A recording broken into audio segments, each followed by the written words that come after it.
I found a Sadka. And to everyone who offered their cruisers, thank you so much from the bottom of my heart. I will definitely take you up on your offer, but I was looking for a different Satka.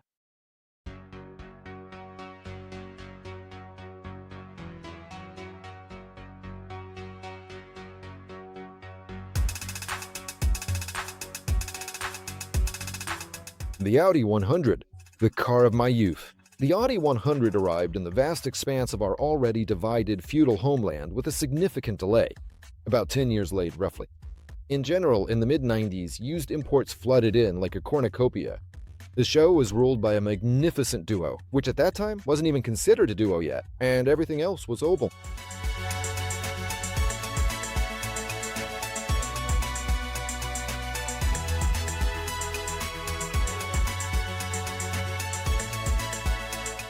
But the Satka stood apart. Even in the mid-90s, it looked very modern. Even though the Cigar appeared in the mid-80s. Why? First and foremost, the design. Global car brands were trying to release a car for the 2000s. Every single concept was looking toward the future, toward the millennium. Almost everyone succeeded, but Audi did it best. In 1983, the model won the European Car of the Year award, scoring 410 points and beating the Ford Sierra by just 24 points, which had 386. It wasn't just the design, although that played a huge role. Eco-friendliness, that was the main thing. Automakers around the world began the fight against harmful emissions. And to start, everyone decided to focus on the car's aerodynamic characteristics, without sacrificing comfort or common sense. In the C3, everything is designed to reduce air resistance. Of course, the silhouette of the car. It's streamlined, with all lines flowing smoothly. But the brand's signature angularity remained. Essentially, the bumper, grille, and headlights form a single visual unit. As a result, the drag coefficient was only 0.3.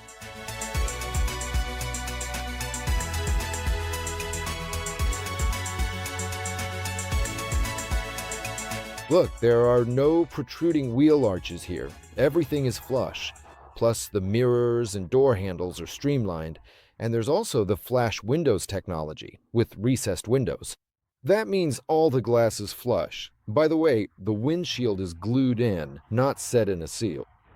And the original hubcaps here, by the way, aren't just for looks. They're also for aerodynamics.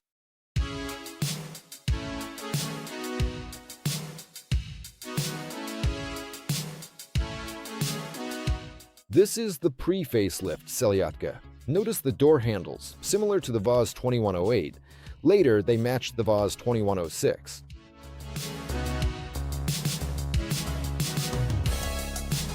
And only a year later did Mercedes beat the 100 in terms of aerodynamics with their 124 model. And it's also important to mention that the body is fully galvanized. The manufacturer wasn't afraid to offer a 10-year warranty against through corrosion, provided the car hadn't been in an accident. However, they only started fully galvanizing in 1985. Our car is from 1983, but it's well cared for, so there's a bit of justified DIY here and there. Sacred emptiness. This is probably the most basic trim level. Actually, no, I'm lying. There was an even more basic one. This is the seat. Comfort package. Take a look at this dashboard. Not the Euro-style washers that arrived on the scene much later, but the legacy of uncomplicated and straightforward Germans. And again, there's nothing here, but at the same time, everything you need for a normal human existence is present. 2 shelves on the left and right, a glove compartment, 2 air vents on each side, and there's also a defroster for the windshield. There's nothing on top, and nothing here either. The way the parking lights are turned on with a lever is an interesting solution. The parking lights, low beams, and hazard lights are also controlled by a lever, not a button. The seats are adjustable, but this seat isn't original. It's from a 44th model. There's an armrest here, but it's from the same basic, no-frills trim. So someone else got the automatic transmission, full power package, and climate control. Although for the money, you could have installed all of that. As for us, we have a fabric seat, manual levers and knobs, and there was a stereo, but it died a natural death. And there's not even a tachometer here.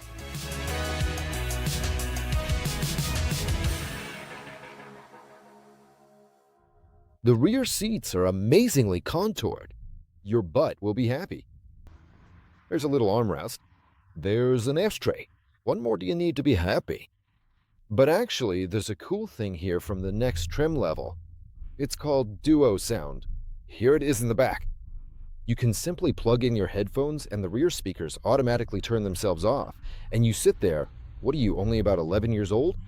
And you listen to your weird music. Certainly not like those German marches, they're playing up front.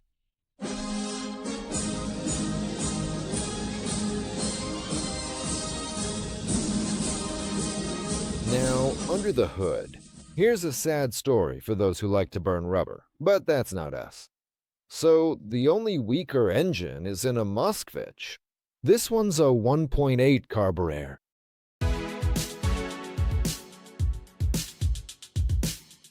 Its maximum power is 75 horsepower, at 4,600 revolutions per minute.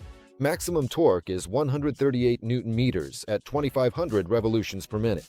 4 cylinders, the engine is mounted longitudinally. And this engine was considered the most reliable. There were so many of them, even a diesel version, but the 1.8 carburetor is a classic.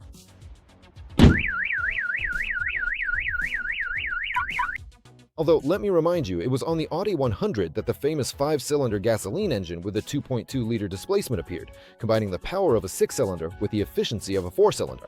Which makes sense. Audi has an interesting solution for the front suspension. There's only one control arm here, on each side. Its second part is essentially a trailing arm suspension.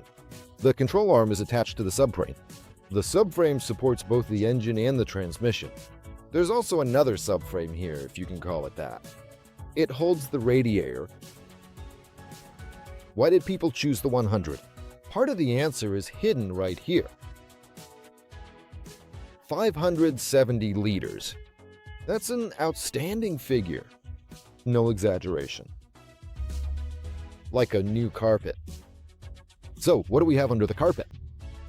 The spare tire is hidden under the carpet. Nice and neat. Here it is, the miracle of stainless German steel. And in the most basic entry-level trim package, the tow bar was surprisingly not even equipped with a standard electrical socket. It just didn't. So that's how people dove.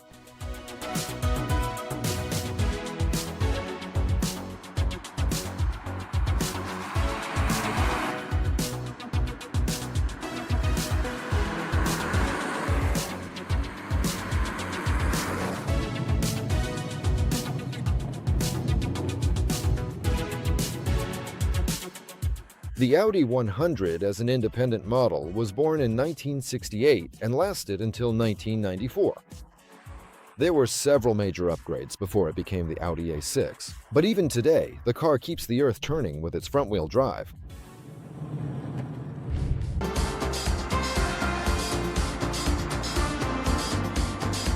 To begin with, the very first primary lighting. The first front-wheel drive car I ever drove was precisely the Satka. My father-in-law personally imported it from Belarus. It was a bright gold-colored one, in the same proletarian trim. How well it handled, how well it drove. Even though the Satka isn't a compact car, it's just shy of business class. Its length is just under 5 meters, and fully loaded with the mother-in-law, seedlings, cats, and jars, it weighs almost 1.5 tons, and it accelerates up to 176 kilometers per hour, which for a post-Soviet person was almost the speed of light. 12.6 seconds to 100 is actually not faster than a Zhiguli, but it's precisely this not faster than a Zhiguli combined with comfort and handling that made me fall in love with this car. But Zhigulis were much more affordable. What can you do? And one more note. With the 2.2 engine and automatic transmission, the Audi doesn't accelerate any faster. Another remark. This one has a 4-speed gearbox, and did you see the little hole on the shifter? It's like an anti-stress feature.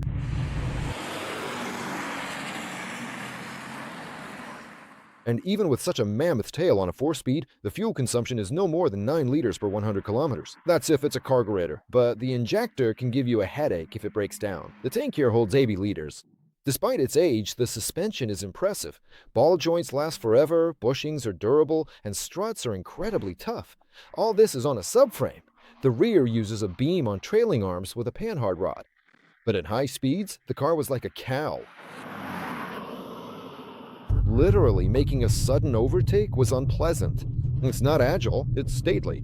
Here, you need to cruise at a leisurely pace, in a straight line, and all this is in a taxi style, not for a cigar-shaped car. And it doesn't like off-roading either.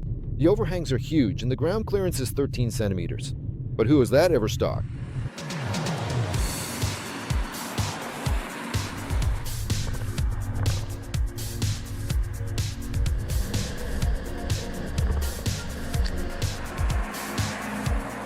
There's no tachometer, but there is a clock and an econometer, which honestly doesn't help much, just like a tachometer, when you're driving this car.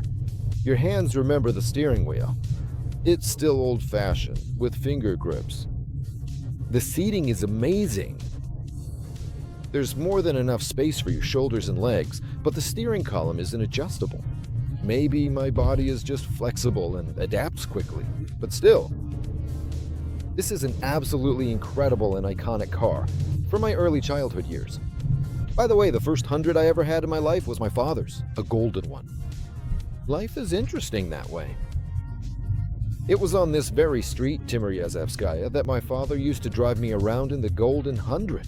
And now, more than 3 full decades later, I'm cruising slowly down the very same familiar street in a red 100.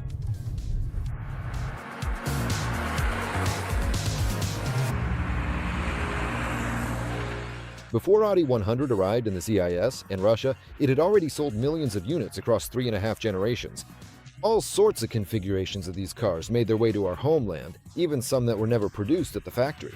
The secret is simple. A huge number of bent hundreds came from fraternal Belarus and Lithuania, restored to like-new, factory condition. These days, the hundreds are still roaming the vast expanse of 1/6 of the Earth, but mostly in the regions.